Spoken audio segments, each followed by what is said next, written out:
The controller told us that these objects had been observed for over 2 weeks, coming down from over 80,000 feet, rapidly descending to 20,000 feet, hanging out for hours, and then going straight back up. For those who don't realize, above 80,000 feet is space. Is there a correlation between any of the characteristics of these UAPs, UFOs? What we tend to see are the smaller vehicles tend to be, think of a sports car. The large ones tend to be not always, but almost exclusively either triangular shape or boomerang shape.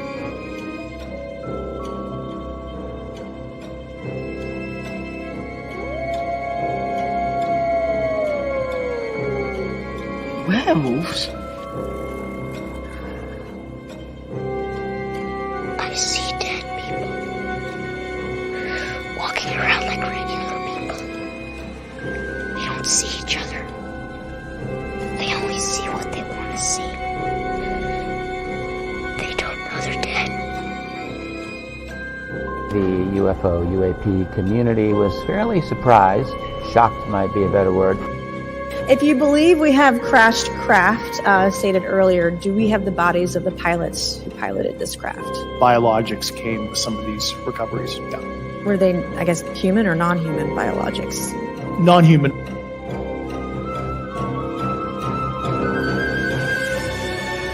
Do you think there is life on other planets? Well, I'm not quite sure, but I suppose there would be. I've seen a flying saucer. You've seen one? Yes, definitely. At Lane Cove. When was this? 1953. You don't think this was a figment of your imagination? Several other people with me saw it.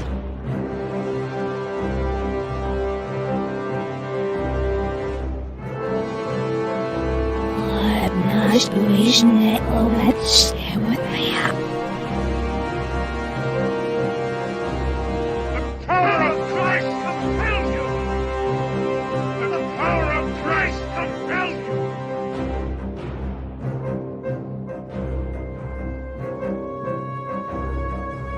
There is now a new UFO whistleblower with some major bombshell level statements.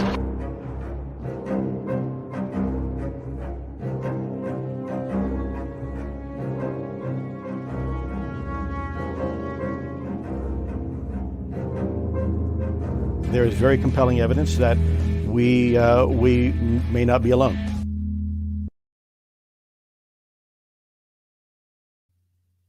This episode is brought to you by some amazing people.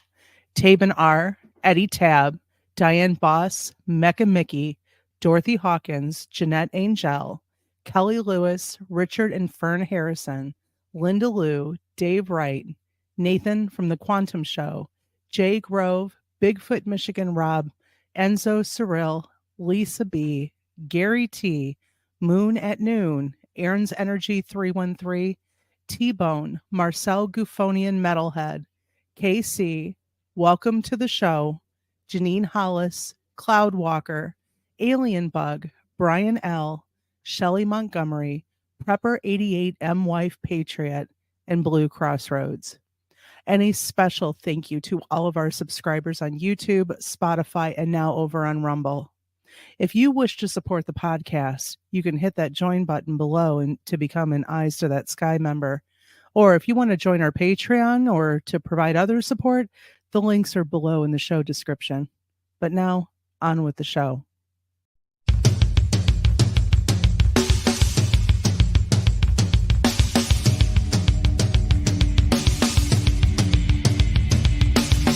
Welcome to the Michigan UFO Sightings and Paranormal Encounters podcast, where we explore the unexplained and mysterious phenomena that have occurred throughout the state of Michigan and beyond. From UFO sightings to ghostly encounters, we delve deep into the stories, the evidence, and the theories behind these strange events. We are your hosts. I'm Michelle. And I'm Wayne. We are an educator duo that after an encounter with a triangular UFO in 2018 in Michigan, we decided to investigate UFOs and the paranormal. In this podcast, we will be speaking with eyewitnesses, experts, and researchers to uncover the truth about some of the most intriguing cases of paranormal activity in and around Michigan. Our goal is not to convince anyone of the existence of these phenomena, but rather to provide a platform for discussion and exploration. So, buckle up and join us on this journey down the paranormal rabbit hole. On an escalator.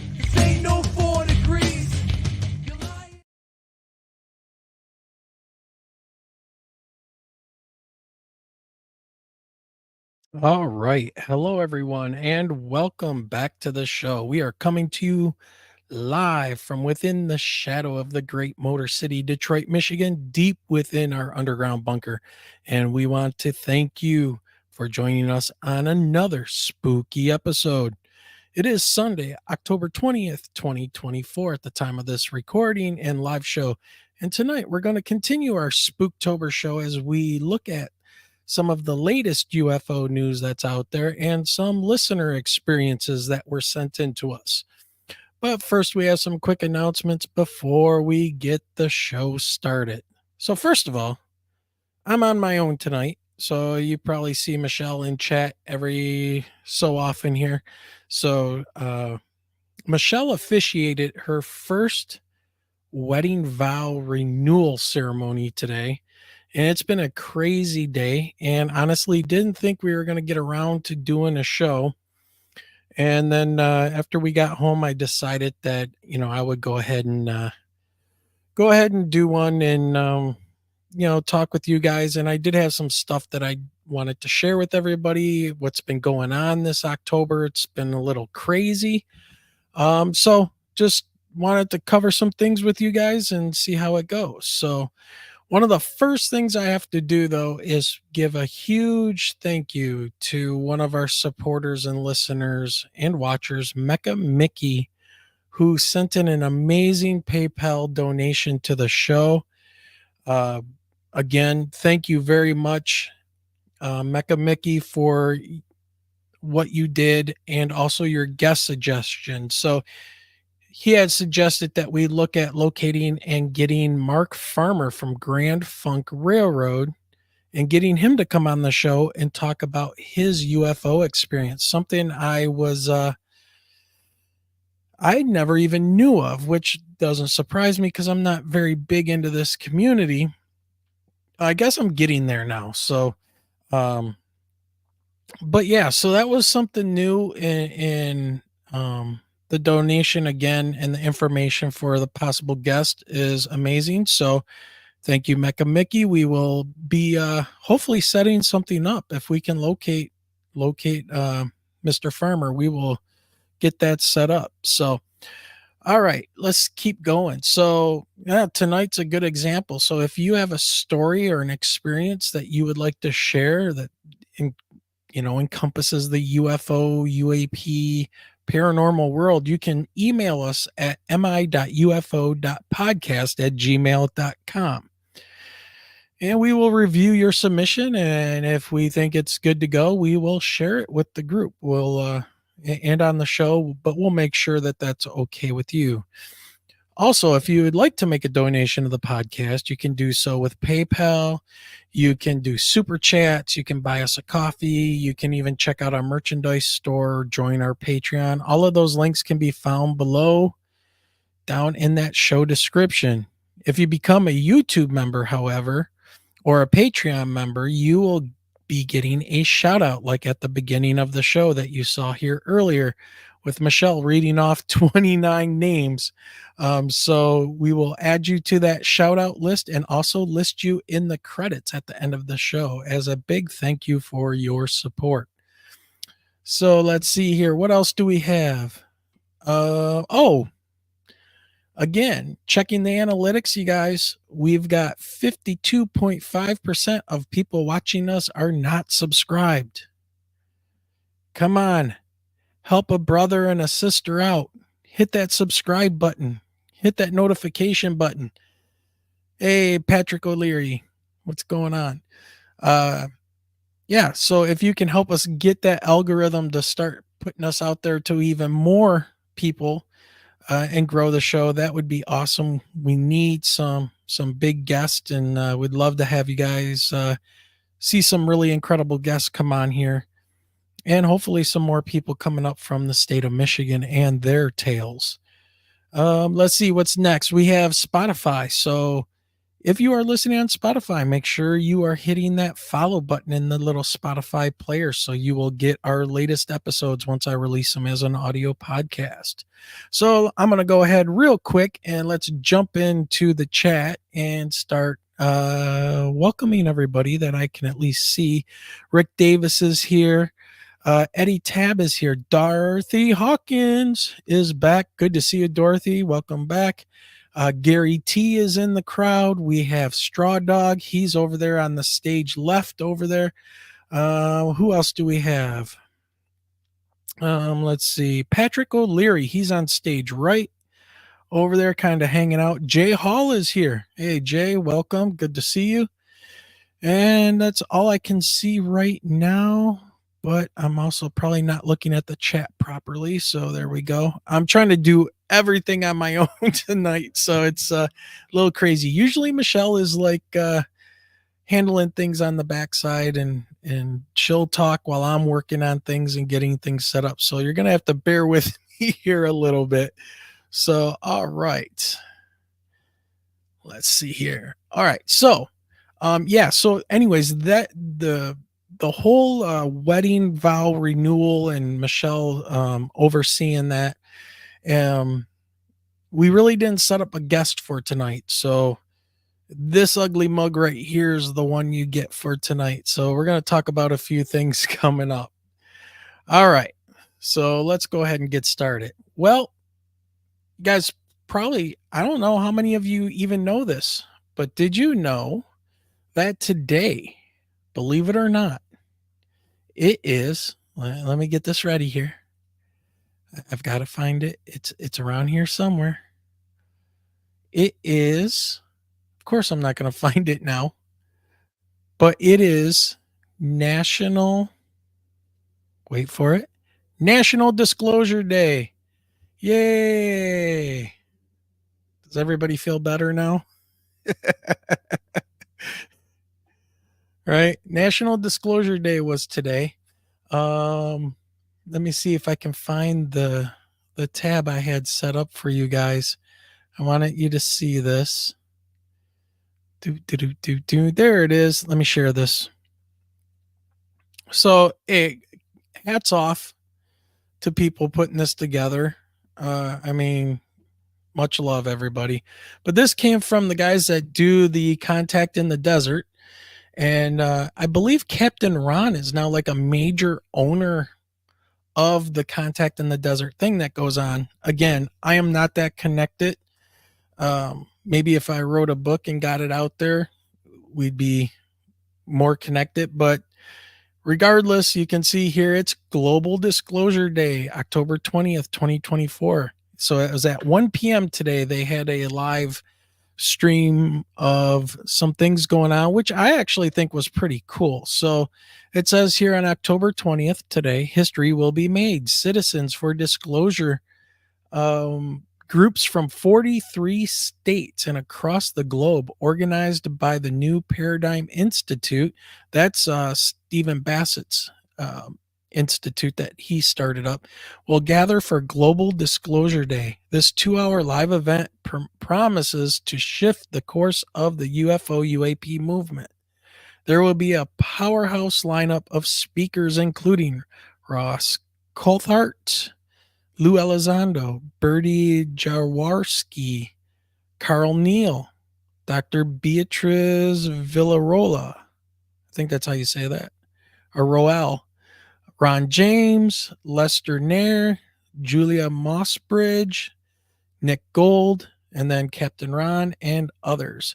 So you could have registered for that. And I'm sure if I would be doing this, I'm sure that you could probably go and watch the presentation later on. So yeah, so it's Global Disclosure Day or National Disclosure Day. But, with that being said, I really just need to kind of jump in here for a minute. And I think we can all pretty much say that UFOs or UAP, whatever name you want to put on it, they're real.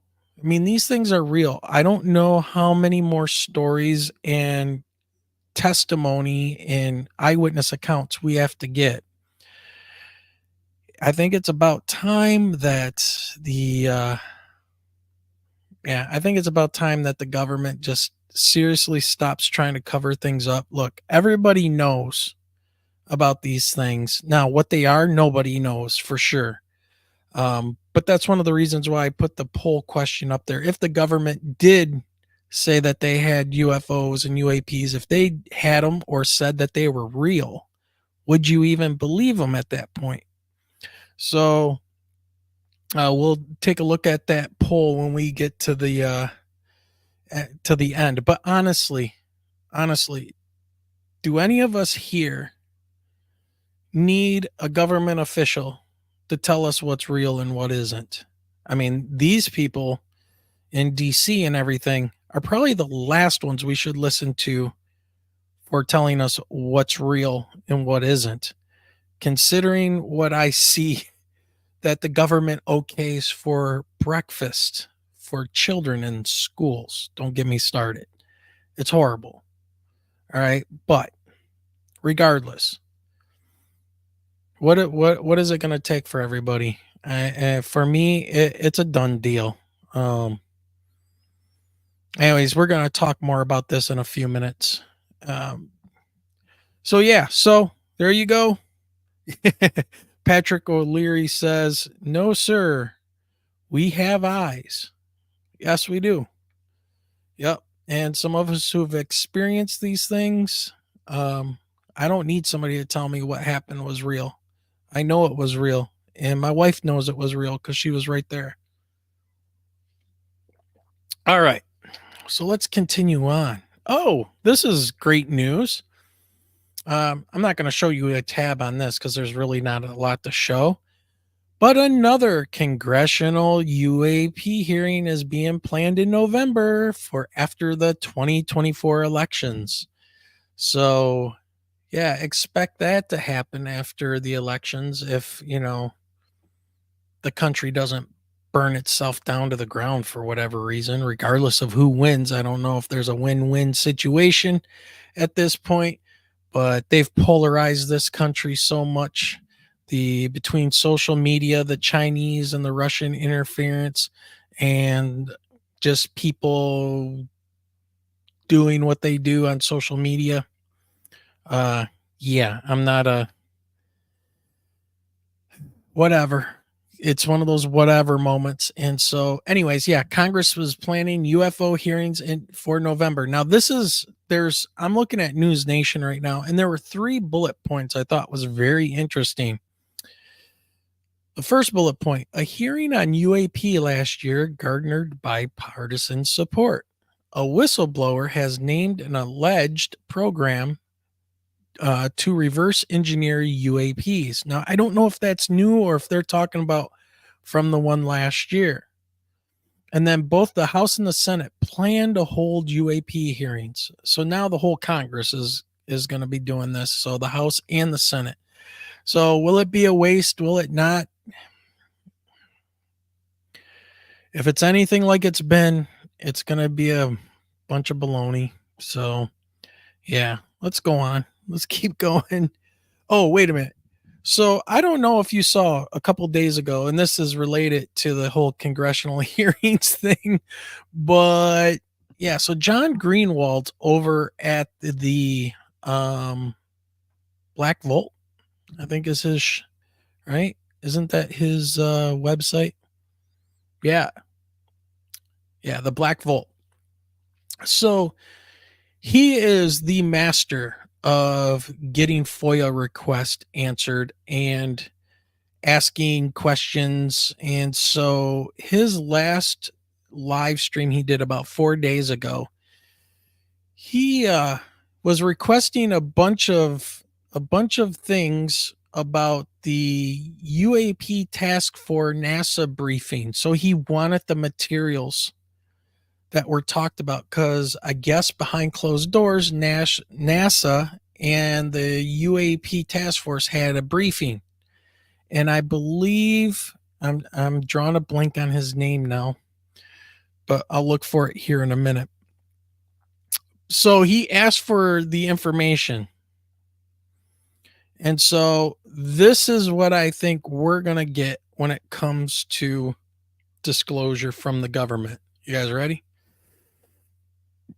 All right, check this out. Here we go. And voila.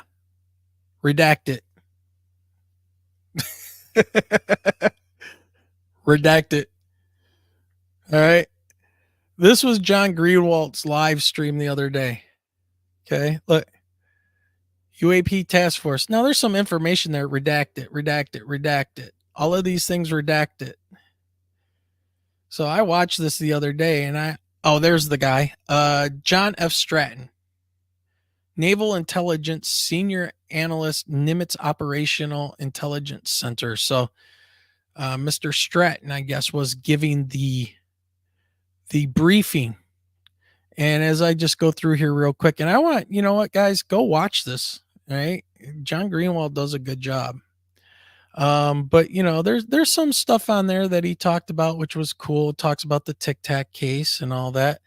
Oh, look at that.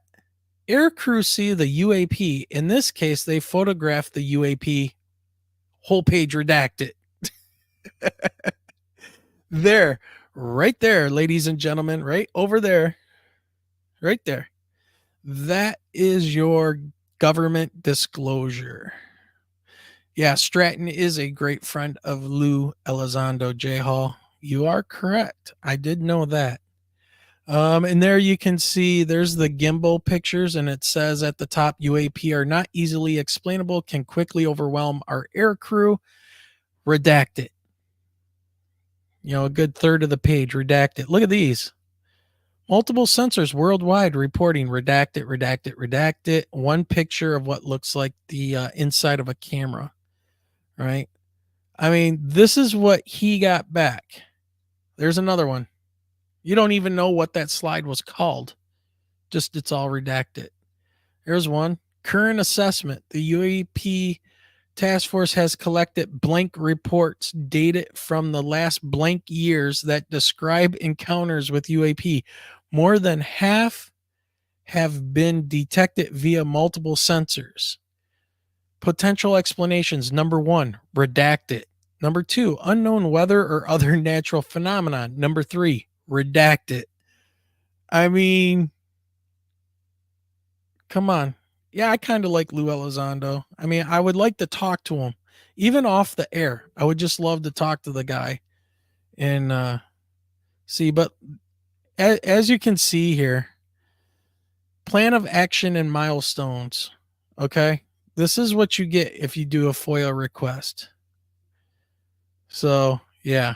Anyways, that's a great episode on the Black Vault. I think he calls it now Originals. So go over there and watch this. It's a couple hours, but it's good. It's good. It's redacted. So yeah. All right. So let's see. Where are we going next with this? Because I got some some really good listener stories I want to share with you guys. And let's see. We are now here. Oh, yeah. So just so everybody knows, a good friend of the podcast and a former guest on the show, and hopefully he'll be a guest once again, Micah Hanks, is doing okay. Well, at least as well as can be expected after Hurricane Helene decided to try to erase his hometown of Asheville, North Carolina off the map. So yeah, Micah Hanks lives right down right at ground zero in Asheville. And so he's actually put out now about 3 podcasts since then. So he's doing okay. Michelle and I were concerned, and we tried to reach out, and it's like, well, if they don't have power and stuff, they're not going to see emails. So just to let everybody know, if you knew that Micah Hanks was in that Asheville location when Helene came through, he's doing well, and it kind of eased our minds a little bit so that he was okay. All right, so let's move on. Now, something happened last week that Michelle and I were extremely excited about, and that was the Ray Szymanski live presentation here at the Taylor Public Library just up the road from us. And that was on October 16th. And man, what a great time that was. He had 60 minutes, plus he wanted to do a half hour of questions and talking to people and signing books and selling books and stuff. So that all went well. But I want to show you guys some actual images from the event. So, and people listening on Spotify, iTunes, whatever, jump on over to YouTube and you can see these images. I'm sorry, it's going to be an image heavy episode today, but you can see the opening slide here. Are flying saucers real? And he's got his 3 books there, 50 Shades of Grays. Real cute. Alien Shades of Grays. And then Swamp Gas My Ass, all by Ray Szymanski. And so these are images. There he is, live action right in front of everybody. He's got the dress shirt and the tie all ready to go, looking all official. And it's like, why would somebody want to be that official looking and talking about UFOs and things? Well, the answer comes at the end. Come to find out, Ray is a man in black. Yep, that's right. He's one of the MIBs. So he actually tried to erase our memory of this, but since we had photos, it was all good. So yeah. So there's the proof that we were there. Let me show you this one. Michelle and I getting all in the mix here with Ray. There we are. So there's short little Michelle in the middle. There's Ray and myself having a good time. Now, what was really cool, I'm going to tell you guys, what was really cool was the audience participation and ending up learning a little bit from some of the older audience members that were there that remembered things way back when during, certain radio stations being active in the Detroit, Michigan area. So I want to share something with you guys. So let me go ahead and stop sharing this one. All right.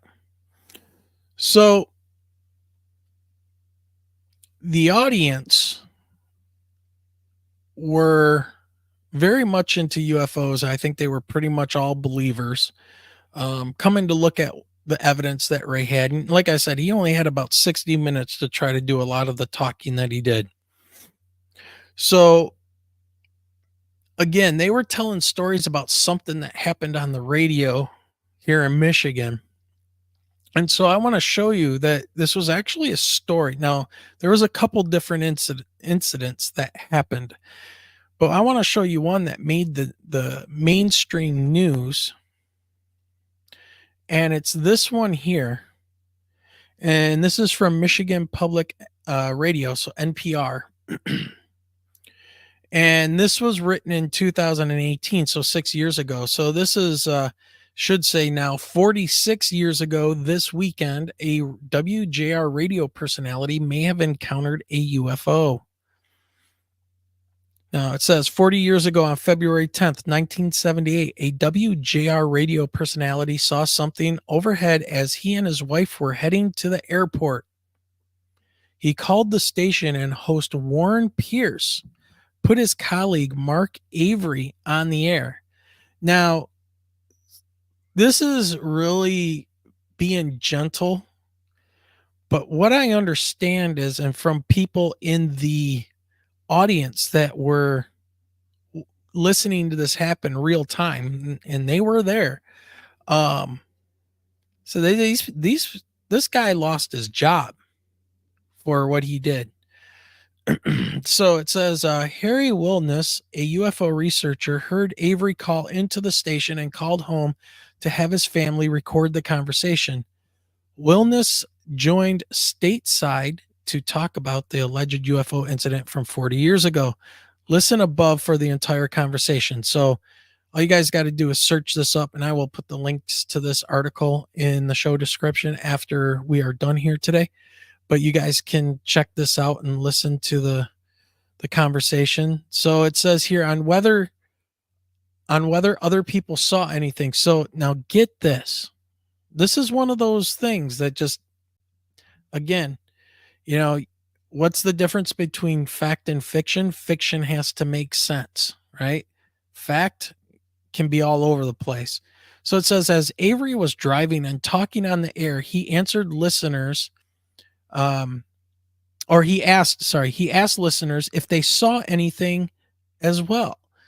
While Avery received a number of kook calls, two men in the area of Merriman and Michigan Avenue, those are roads that are close to the Detroit Metro Airport, about 5 minutes before Avery's sighting, called him and told him they had seen a huge craft which came at treetop level, moving slowly, traveling from east to west, says Wilness. 5 minutes later, Avery had his sighting, and it may be the same craft that these gentlemen saw.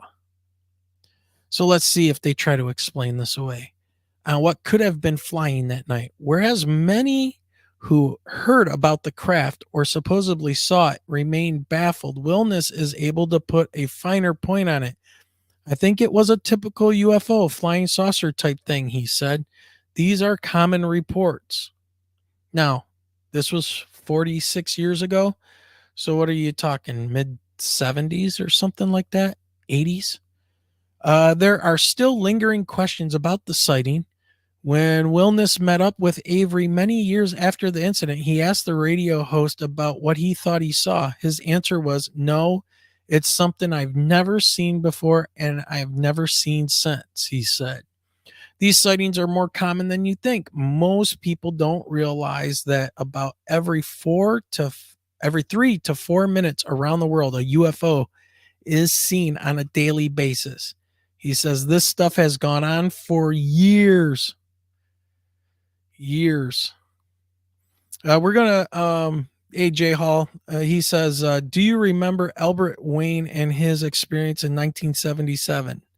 Yes, he says. If that's the one I'm thinking of, I'm trying to find it. Was that the cleaner on the cleaner radio station? I think it was KLNR, something like that. He got fired for his sighting as well and talking about it. But yeah. All right. So going on with that, and this makes me think, right?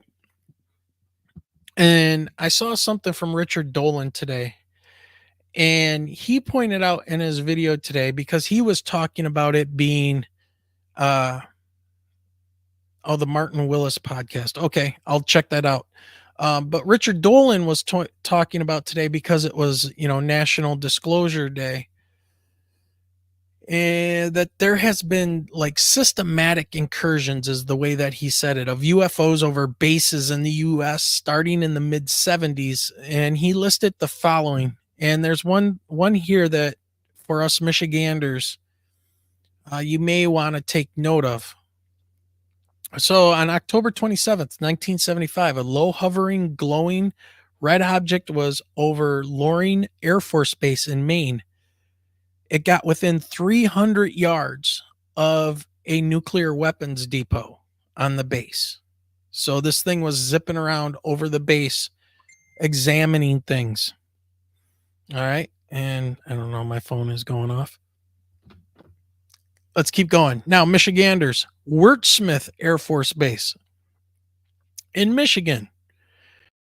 I didn't have a date on this one. But a large object with a red light is seen hovering over the weapons storage area. Did they have nuclear weapons there? Probably.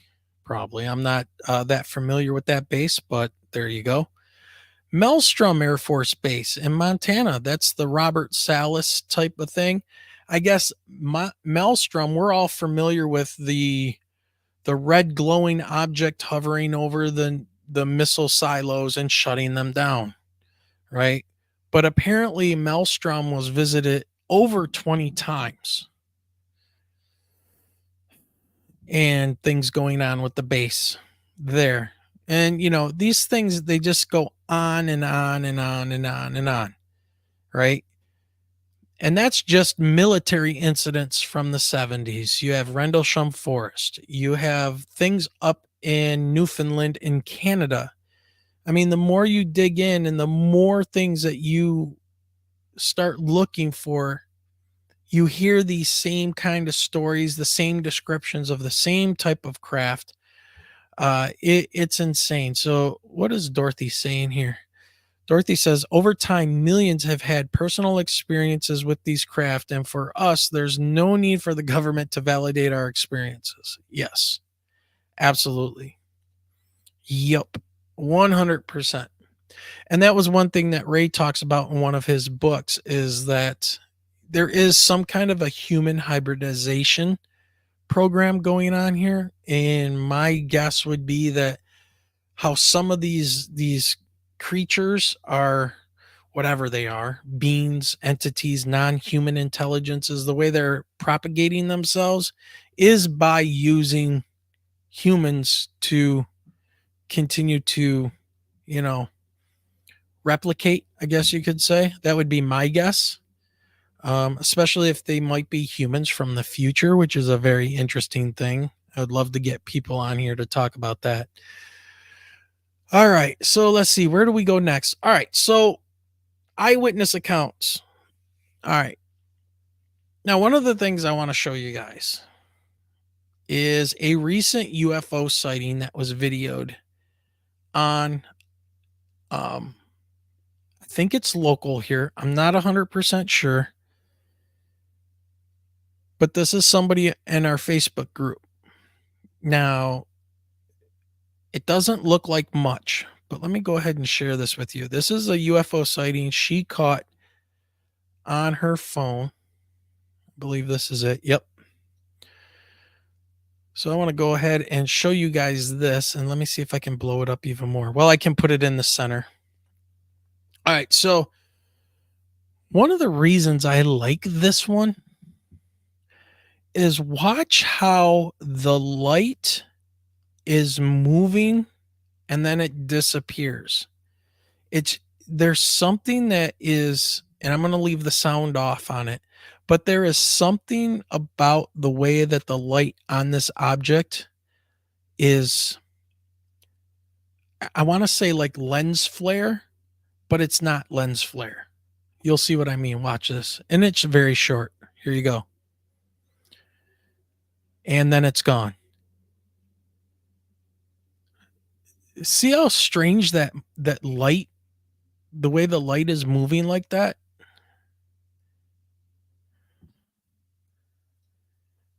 So let me see if I can zoom in, if it'll let me. No, Google Chrome is weird. It won't let me zoom in on the video.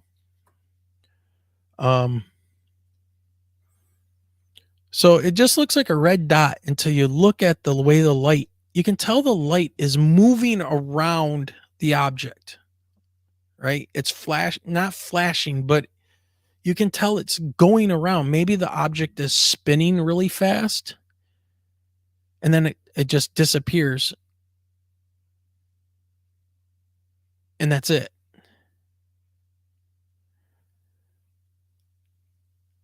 So this is one of the ones that I watch, and people send us all kinds of stuff. And I think this is a great legit sighting.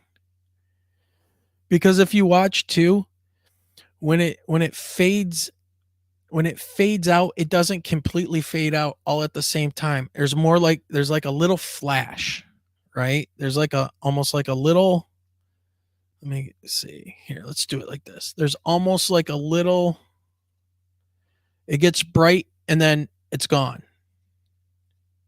Right there. And now it's just gone.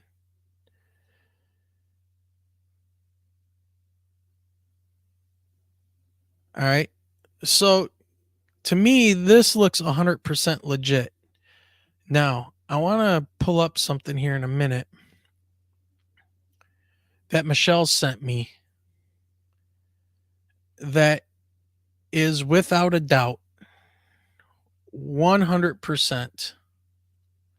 So Michelle found this. This was supposedly in Toledo. All right. Now, this you can tell. I want you to compare these, everybody. Ready? And once again, people listening on audio, sorry, jump on over to YouTube and you can go ahead and watch this. And I want to show you guys the difference. So I'm going to share this tab now. And you guys might have seen this one. I don't know how old it is. It says this was over Toledo on 10/12, but it doesn't say the year. So I'm guessing it's this year. Now watch. This is the object. This is the explanation, which really kind of made me go, I don't think so. All right. It says possible UFO captured in downtown Toledo on 10/12. Now listen, I was filming a wedding, and when I reviewed the footage, this is what I seen. And then there's some more stuff there, UFO Toledo and all that. Now watch this. Watch.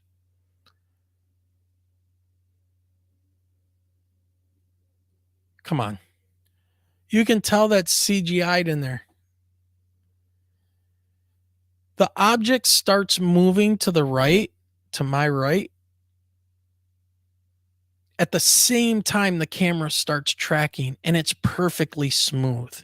And notice how if he's filming a wedding, how is he floating over the city? It's probably done by a traffic drone or a traffic helicopter or something.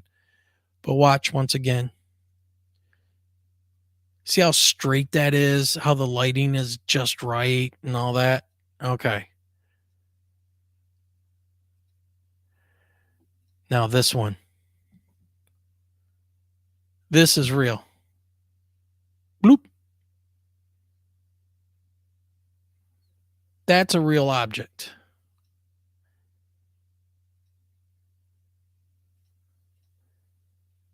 This is bogus. This one. Watch. Boom. It's like when the camera moves, it's moving. That it don't happen that way. So this right here, this one, I'm going to say 80% chance right here. This is legit. This is a legit capture. The way that light is flaring around there. Absolutely. That's good. Good call, Wayne. Yeah, right, Patrick. That other one, way too perfect. The light that they're saying could be a UFO and the camera start panning at exactly the same time. Exactly. It don't happen. These sightings happen like this. Flash, flash, flash, flash, and boom, boom, gone. And by the way, flares don't end like that either. So Jay says, I suspect all videos useless unless fully vetted.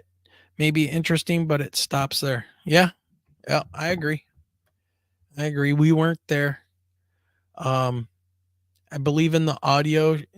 There's people talking, and I don't want to put their voices up there. But the woman that filmed this sees it, and she says, "Did you guys see that?" And then when she finishes her statement, it's gone. So it totally took her by surprise. So I give it the highest credibility so far. Anything recently that's been sent our way. All right. So let's see. Let me jump over here to chat. There's stuff going on. Let's see. Straw Dog says, Wayne, have you ever shown the fake UFO pic I sent you? I don't think so. Maybe I have. That's a good question. No, I don't think I have. Straw Dog, if you want to send it, send them again. Send them. I will put that pick up. All right. Where are we going next? Okay, stories. So I'm going to give you a UFO story first, and then some kind of paranormal things that were sent in. So I'm going to start with this one here. This is from one of our listeners and watchers. We'll just say Dave W is his name, just to protect the innocents, the innocent person here. Says, hi, Wayne and Michelle. Here's the link to the website that has the description. So this was reported for Naperville, Illinois, UFO sighting in 2001. But here's a brief description. Motionless chrome sphere on windy day. It says, I'm not too sure of the exact date, but it was in warm weather. I was on break, a 911 dispatcher, around 5 to 6 p.m., and it was quite breezy out when I looked up between two trees and saw a chrome sphere that was motionless. Now, we've heard about these chrome spheres, and they're showing up overseas too. Over, I think it was Afghanistan is the one that drone got a picture of. It was just above the treetops of the neighborhood that was across the street from my place of employment. I thought it was further away than it was until a small aircraft, like a Cessna 172 series aircraft, flew behind the object. Then I realized it was much closer than I thought, probably around 300 yards or so. I knew it had to be a UFO because it was motionless and the wind was around 10 to 15 miles per hour, shaking the trees pretty good. We have an airport nearby, so seeing an aircraft in the area was normal. I'm also an aviation enthusiast, which doesn't make me an expert, but I can tell you the difference between an aircraft and something else. A fellow employee walked out and I asked him to take a look at what I saw. He looked, and then I asked him if he had seen it. All he said was when he looked in that direction, he saw a flash, but nothing else. I then looked and it was gone. It was in an area that you could visually return to the same spot without any problem, so I knew it had disappeared. Anyway, that's my event. I did report it, but the original website is no longer running, and I did get a call from MUFON. I did get a call from MUFON investigator as well. Take care. Well, thanks for sending that in, Dave. We appreciate it. And those chrome spheres are something they're seeing, and I believe they see stuff like that on the East Coast. That's what a lot of the fighter pilots are reporting as well, or some other weird type of orbs and things like that. All right, let's see. We've got another one. So somebody sent in about 5 pages of their life sightings. So what I want to do is give you the background on this person that sent this in. And I'm just going to say this is from John D. Okay. And he scanned in multiple pages that he had typed up, which is very interesting. All right. It says, yeah, I'm going to give you guys this first one because there's like 6 different things that happen here with UFOs. So I want to just give you the background and one of his stories. He says, hi, Wayne and Michelle.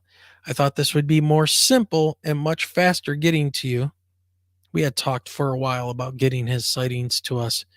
Apparently, he's not exactly tech savvy or was having technical issues.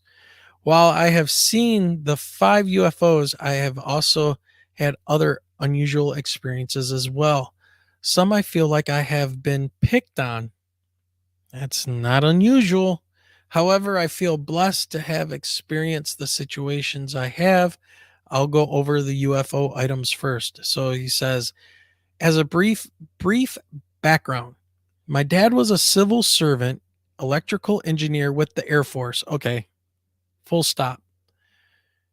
How many people are in the Air Force or the military and their family members are somehow involved in electrical or weapons engineering or something like that? Quite a few. And we hear these stories. Let's see, was in the Air Force. So he was working in Hawaii rebuilding after the war.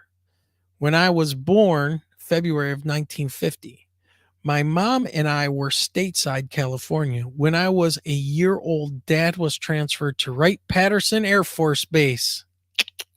Ding, ding, ding. He worked there for 12 years or so. I wonder if he knows Ray Szymanski.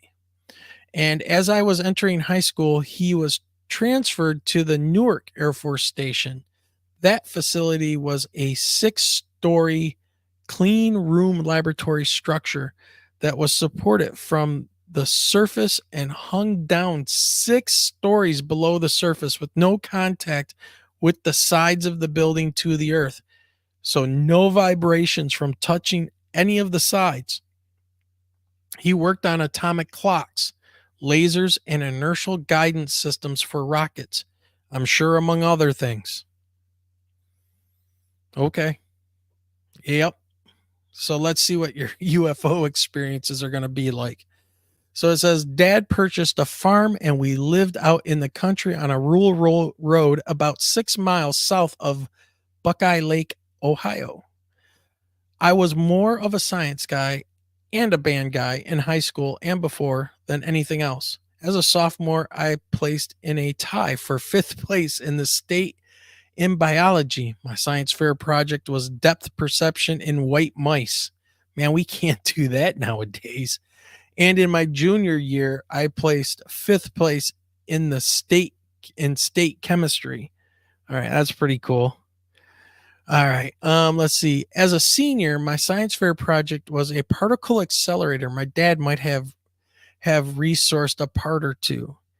It was within weeks after that project. That particle accelerator, that's pretty impressive if this is true.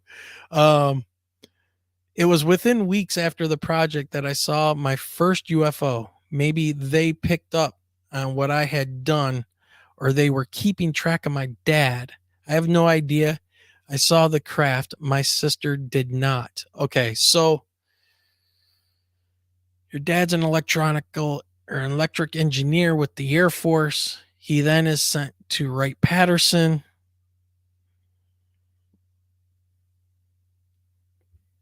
I mean, come on. All right, so here's the first incident that he writes about. In the second week of May, 1968, around 7:20 a.m., my sister and I were walking to our school bus stop on a tar and gravel road. There was a low overcast that morning of, I would estimate, from 300 to 500 feet. I was walking ahead of my sister and I saw a dull pewter-colored disc of a diameter of about 100 feet. It was silent, no lights. It was right up to the bottom of the overcast. So basically, it was right at the cloud layer. I could not see any of the sides or the top of the craft. I was very close to being right underneath it. On the belly of the craft, there were several, 5 or so, black rectangles flush with the skin of the craft. They were in random positions. There were also several black soot-like streaks radiating from the center of the craft to the outer edges, or vice versa. The streaks were probably about 3 to 4 feet wide at the edge of the craft and narrowed toward the center of the craft. They ran / extended only about a third of the distance around one section of the craft. About 2 to 3 feet in from the outer edge of the craft, there was a raised round rib that protruded from the skin of the craft and ran around the entire circumference. It seemed flush to the bottom of the skin of the craft. It could have been round and embedded into the skin of the craft. If you extend your arm, so he's given an example. So if you extend your hand at arm's length, the ridge seemed to be about the same proportion as my little finger. Okay, that makes sense. I called back to my sister, "Look at this, Kathy." But no response from her, just the shuffling of her feet in the gravel. I turned around to get her attention, and then when I turned back to look at the craft, it was gone. Again, no sound and no lights. That was May of 68 that happened. Oh, yeah. Yep. And we'll get more into some of his stories later in some other episodes because he did send us a lot. So, that's just a little preamble to get in there. All right. So, Straw Dog, I see you sent me something. Let's take a look because I believe you're talking about the fake UFO. Oh, yeah. Oh, yeah. Yeah. Let me share this for everybody just real quick. Yeah. This one. Yep. Absolutely. That's fake. Those are recessed lights in a ceiling that's reflecting off of glass. Yeah. Yes, sir. Thanks for sending that in. Yep, that's a good one. So thanks for sending that in, Straw Dog. Yeah, this one. Yeah, 100%. All right. All right. Next, what do we've got? Let's go over to. Oh, okay. So we have a couple paranormal stories here. Actually, one. So, yeah, let's get through this one. So this is an eyewitness account of a ghost encounter in the tunnels of Eloise Asylum. And this took place in Michigan of 1985. Now, I told you that I've had an experience in Eloise in those damn tunnels that ran underneath there. You know, when you're a bunch of stupid kids, early 20s, you know, you break into these spooky places and you try to be all cool and go running around. Yeah, I'd highly recommend against that. So we had a not very good encounter when I was like 23, 24 in these places. So this comes from a Karen M. She says, "My name is Karen," and I'll leave the last name M. And I was a curious teenager in 1985, eager to explore the rumored haunted tunnels of the Eloise Asylum. Well, it's not rumored, man. That place is messed up, and man, they are really desecrating that area right now with what they do there. They turned Eloise into like a haunted house attraction. They have concerts there now.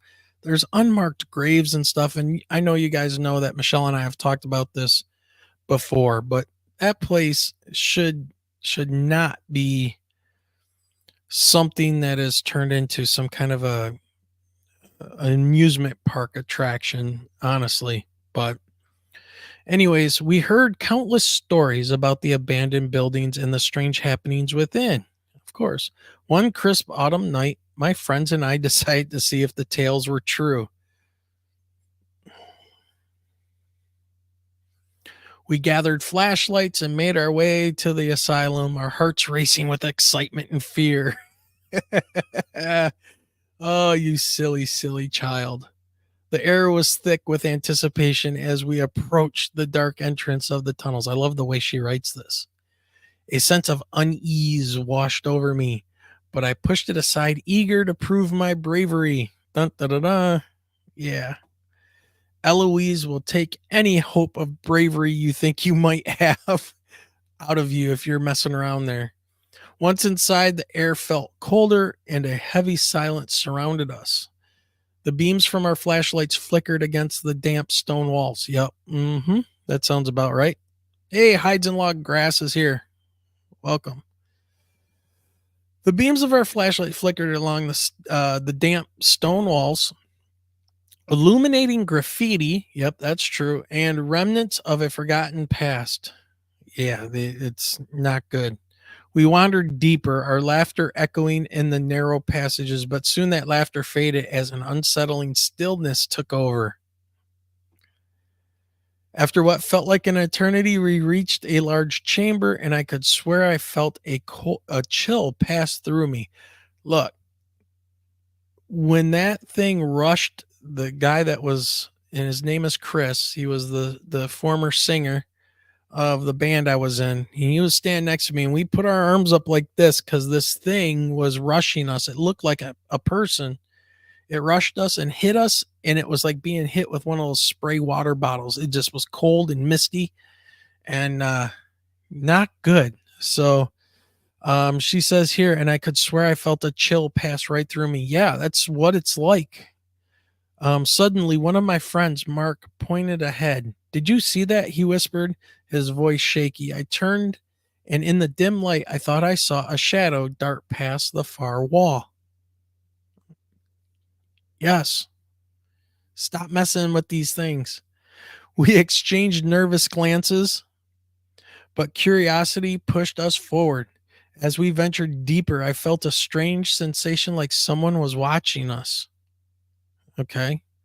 All I know is that when we got hit with that, we ran. There was like 6 or 7 of us, and we took off running. We didn't care if there were security guards or not. We just kept running. She goes on to say, my flashlight flickered again, and just as I was about to speak, a soft whisper floated through the air, an unmistakable help me. Okay. Now, we didn't hear any noise or anything. No whispering of any words. But yeah, at that point, no. Sorry, seen some horror movies out there, and I'm not interested in being the one that's the slowest and getting chopped up.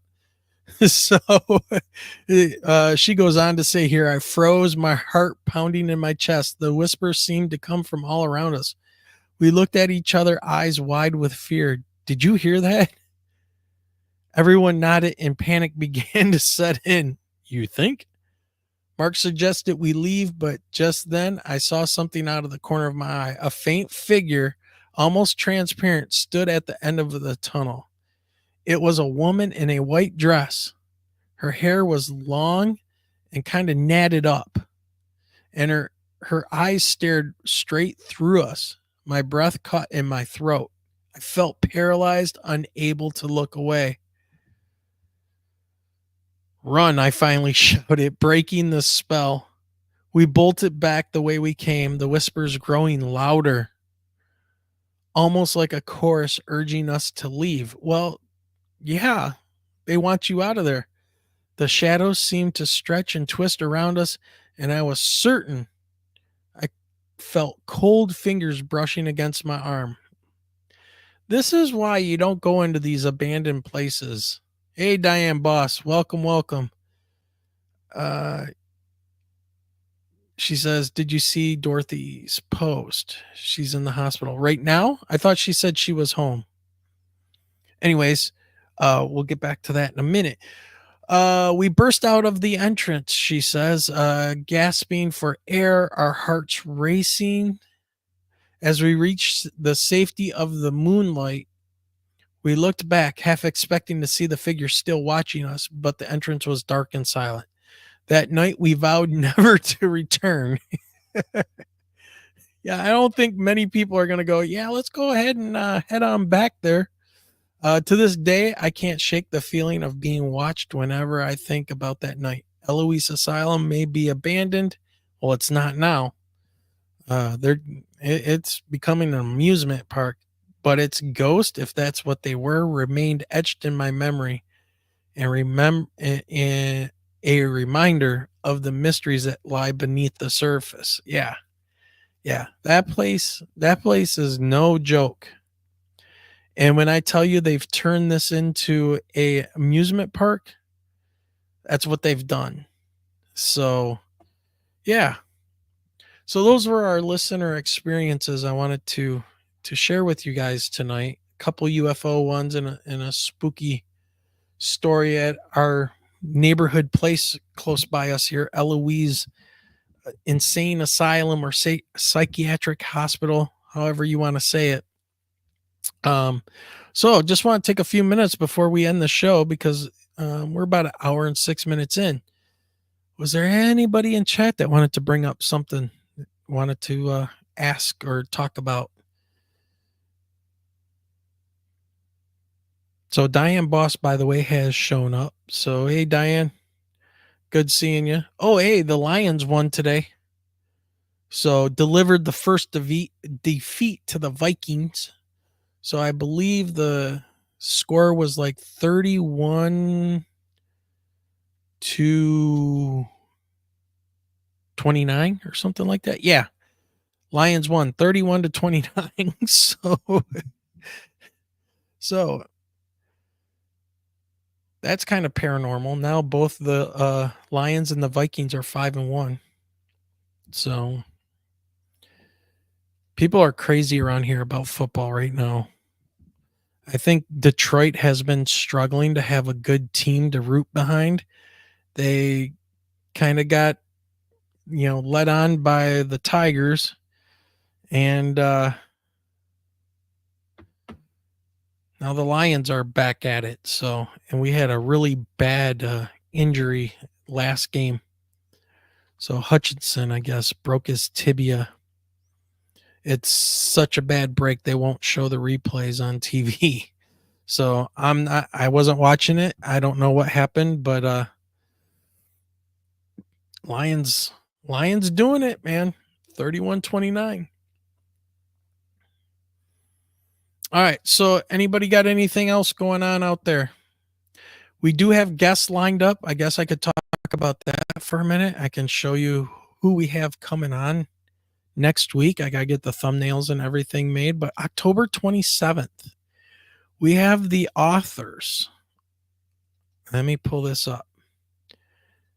This is cool. They contacted us and I think the universe might not have wanted them to come on our show, but they're coming on anyways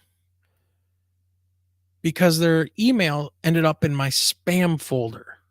So the authors of the book Cosmic Convergence Journey. Okay, so this is something new for me, this first part. Journeys of Walk-ins. Never heard that before. Not sure what that is. So going to be finding out what's going on with that. The journeys of walk-ins, starseeds, and hybrids.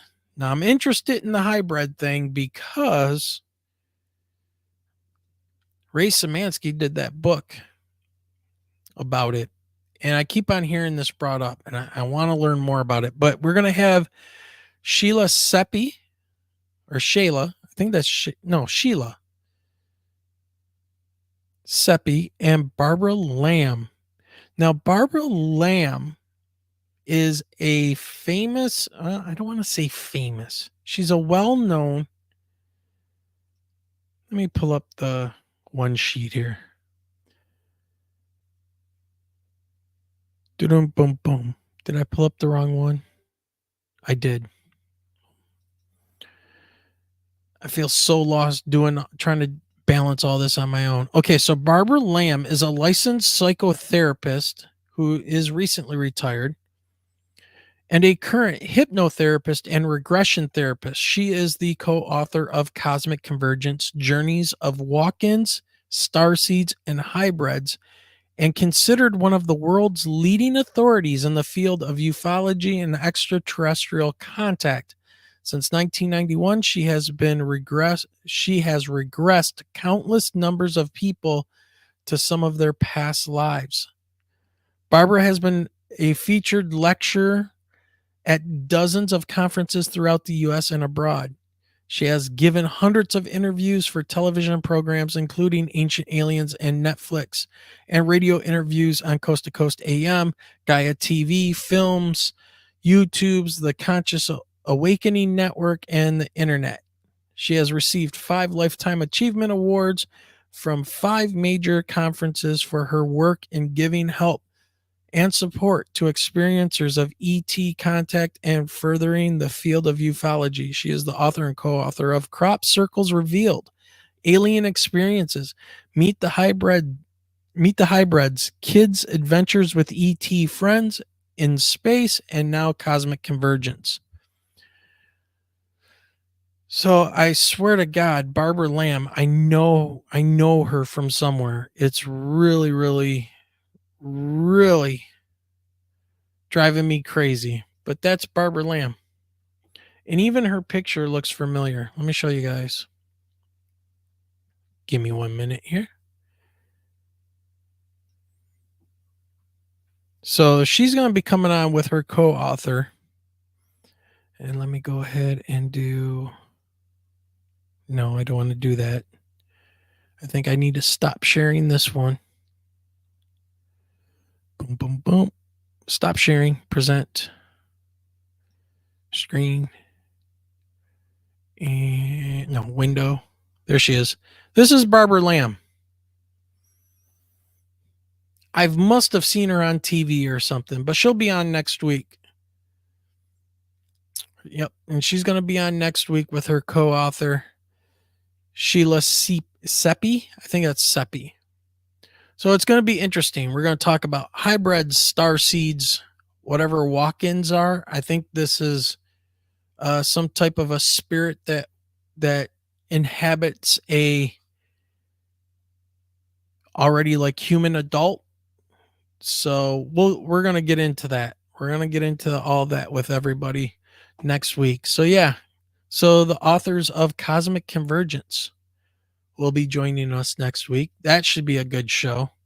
Hopefully Michelle's feeling better. So, all right. If you ever meet Ray, watch out for the neutralizer. Yeah. Did you see the picture that I put up?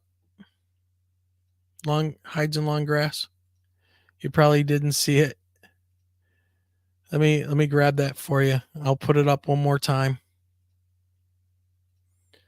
And you can see Ray. Now I get it. Now, he talks about there's always some kind of like intelligence people that end up in his audience, right? Now I know why. So this was at the Taylor Public Library, right? Like, why is he wearing like a shirt and tie, Why is he being so formal? Well, that's why right there. There's your neuralizer, right? And he zapped everybody. Hey, Brian L is here. Hey, welcome. So yeah, I hope you enjoyed what I could throw together pretty quick. Like I said, we were at a wedding and just needed to throw something together and talk about some of these crazy things going on in the news lately. Things we need to watch out for. So in November, expect another congressional UAP hearing. If I'm home and it's at a decent time, I'll live stream it right on here. So I'll just stream it right from DC. November 22nd is my shoulder surgery. So I'm getting my rotator cuff repaired. A couple tendons tore off of there. So getting old sucks. So I'll be sitting at home with my arm kind of like this for 2 months. Yeah, so over Thanksgiving, that's going to be very interesting. But yeah. All right. Hope Michelle gets to feeling better soon. Thanks, Diane. She's been sick the last few days, and then today she had to officiate a wedding.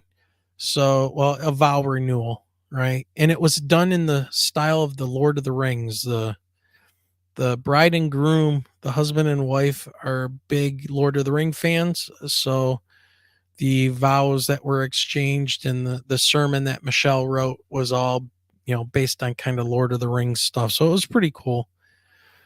Yeah. All right, everybody. I think we're just going to wrap it up here. I want to thank everybody for joining tonight, hitting that like button, sharing us out. Again, kind of a quick show thrown together. Wanted to chat with everybody. And looking forward to next week. Yeah, next week's gonna be crazy. I mean, I don't know. We'll see how it goes. I don't know how I feel about the whole starseed kind of thing yet, but I know one thing. I'm not gonna discount it. There's too many experiences we've heard and the evidence out there. Who's to say, man? I mean, our experience was crazy, and I have people tell me all the time, TR3B, TR3B.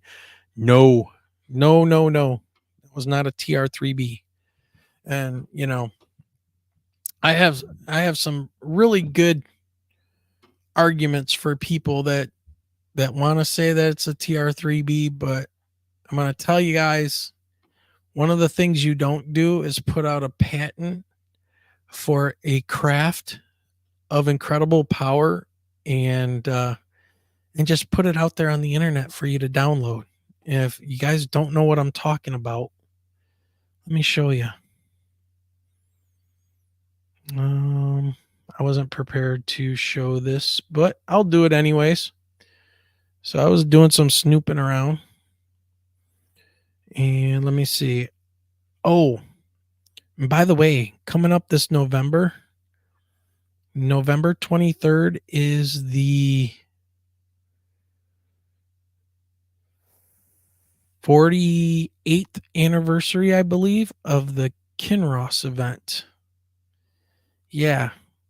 U.S. aircraft leaves Kinross Air Force Base chasing down a UFO. Pilot disappears in the plane. Yep. All right. I'm trying to look for this for you guys, so I can show you what I'm saying about this whole TR3B thing. Because there's some major problems with people that want to believe that it's the TR3B, that this thing is real. And now I can't find it. Well, that's annoying. Here we go. Found it. Let me show you guys this. Bear with me. And some people don't want to believe this stuff. They want to believe that the TR3B and things like that are reversed alien craft or whatever. That maybe that's true. But this is one thing you don't do.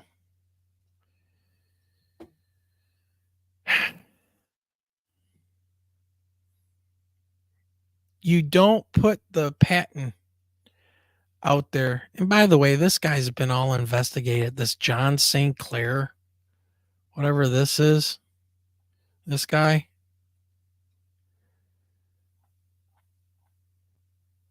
You don't put this stuff out there if this is an actual, right? If this is an actual craft and it's a secret craft.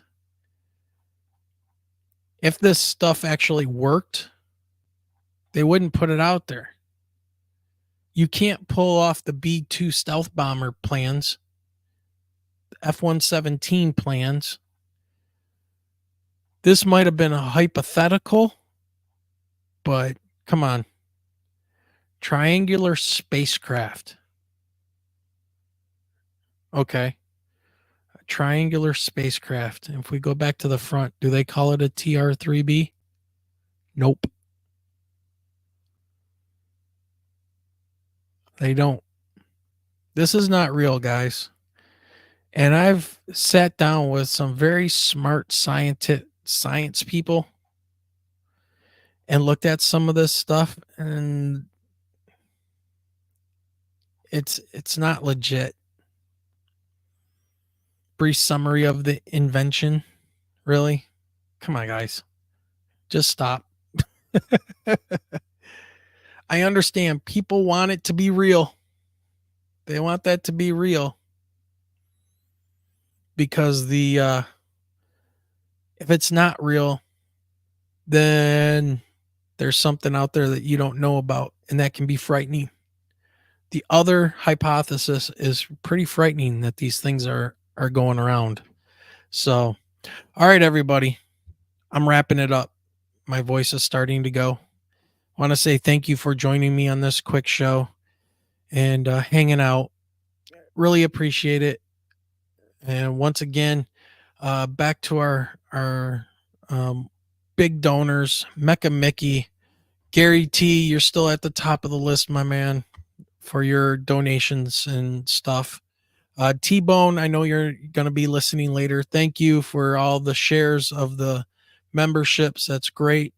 And basically to everybody, thank you once again for joining us. And with that being said, have a great night. Michelle, I'm sure, is waving in the bed up there, saying good night to everybody. And remember, it's almost Halloween. And keep your eyes to that sky. Peace.